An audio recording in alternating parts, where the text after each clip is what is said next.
Hey everyone, this is Snatch Gaming. I'm Mike, and let me ask you a question. Do you like dinosaurs? Of course you do. Everyone loves dinosaurs. That's why Jurassic World made 10 gazillion dollars even though nobody liked it.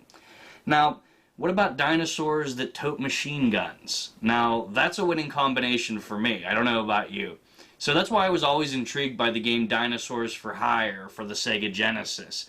Now, I haven't been able to find a copy in the wild for a while, but I finally got one in June at the Too Many Games convention in Philadelphia, PA.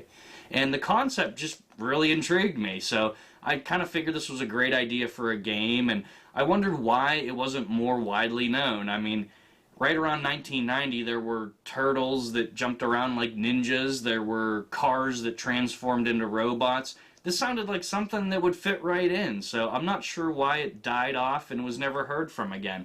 And it sounds like a great idea for a video game, so let's take a look at it and see how it holds up today, too. Hit it!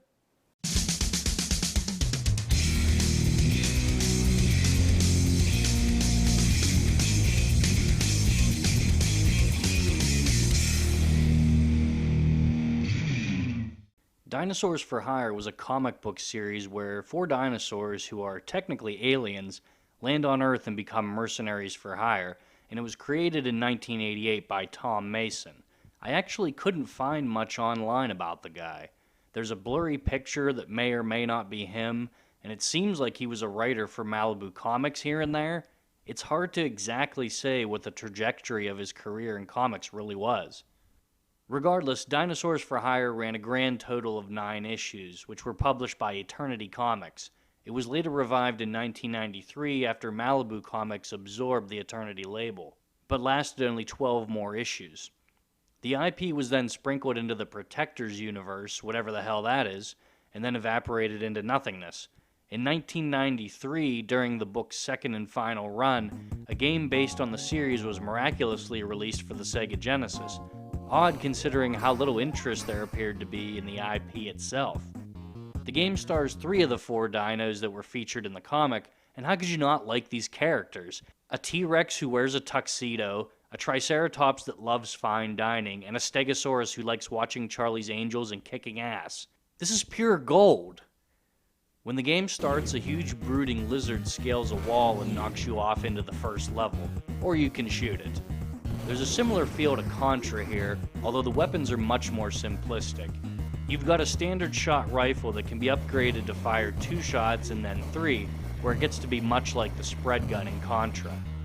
You can refill your health if you find a soft drink and fries, and the shield will allow you to stay invincible for a short period. That's pretty much the list. Each dinosaur handles like they should. They lumber along and feel like they have weight when you jump. They don't float too much in the air, which was an astute technical tweak. It seems like about half the enemies in the game are little ninjas you can swat away with a melee attack, which I'm fine with because it's hilarious. The first level was pretty smooth sailing, as it should be. Then things take a turn in the sewer where there's 6 billion security camera things shooting at you. After a while you learn the best plan of action and power through it though, and a carefully placed item or 2 are there to help you at just the right time. After a ho-hum boss fight, you're riding a platform that for some reason is attached to the Empire State Building. After figuring out the sewer portion, I was feeling pretty good, but Christ almighty, this part is ridiculous. If you haven't noticed already, your character sprite is pretty big, so avoiding incoming fire is a fool's errand, and as a result, you're left pretty wide open to get shot on a single platform shared by sometimes 10 or so enemies. It's here where I thought to myself, read the instructions, dumbass. And I found that there's a smart bomb you can use by pressing A, B, and C together. You can pick these up along the way and they'll eliminate all enemies on the screen. Something else in the instructions, it says one of the dinosaurs will, quote, polish off his gun or the guy next to him with equal flair. Never mind. The smart bombs aren't as essential as is simply adapting to the weird-ass level design in some parts. As examples, some pipes you can jump on their supports, some you can't, and there are blind jumps every once in a while. Nevertheless, with practice you'll be a pro at most levels after a couple successful run-throughs. Above all, make sure you keep your tri-shot as long as you can, preferably with the big shot too. This makes the game much more bearable, but it's hard to hang on to for too long in accordance with it being the best setup in the game. There are definitely enough levels for a game like this, 11 in total. At a certain point midway through, I thought the game was actually over, but I still had a long way to go. There's a jet ski section that breaks up the run and gun play, but I honestly found it pretty superfluous and a bit of a phone-in effort. The levels would probably be my biggest strike against this game. They're really not bad, but while some levels seem creative, others seem uninspired and the design is questionable too. I mean, a sewer level that's also somewhat of a maze, we can do better than this. You're treated at different enough locales though, a toy assembly line, a movie set, etc. All pathways seem pretty tight with a big lumbering dinosaur, but nothing seems too cramped.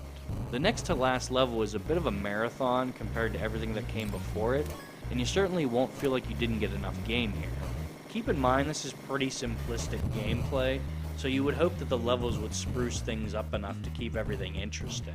So after playing it through, I think that Dinosaurs for Hire is a decent Contra clone. Now, it's not as reflex and skill-based as that game was. It's more about kind of mowing everything down and shooting off screen in case anything's coming towards you. But that all being said, it's a 16-bit game that holds up fairly well today. So if you own a Genesis and you're looking to add to your library, it's not a bad investment. It's also not very expensive. Now this complete copy will probably run you about 20 bucks. $10 for the cart only, which is what I would recommend in this case. Not a bad game at all, and worthwhile to have in your library, but by no means a classic. So I think $10 is a fair price unless you're a completionist. So you can play co-op, you'll get enough life out of the game as far as length, and it's just enough challenge too. So this is Snatch Gaming. I'm Mike. I hope you enjoyed this. Please like if you like what you see, subscribe if you want to see more, and let me know in the comments below if you've ever heard of Dinosaurs for Hire, because I think it's an awesome idea. I'd like to see more of it. I'm sure that ship has sailed, but still, it's kind of hard to let it go.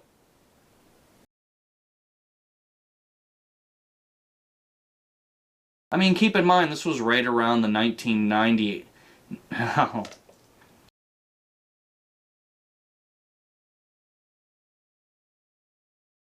It seems like a really cool IP. I mean, you have to think this is in the late 90s. Fuck!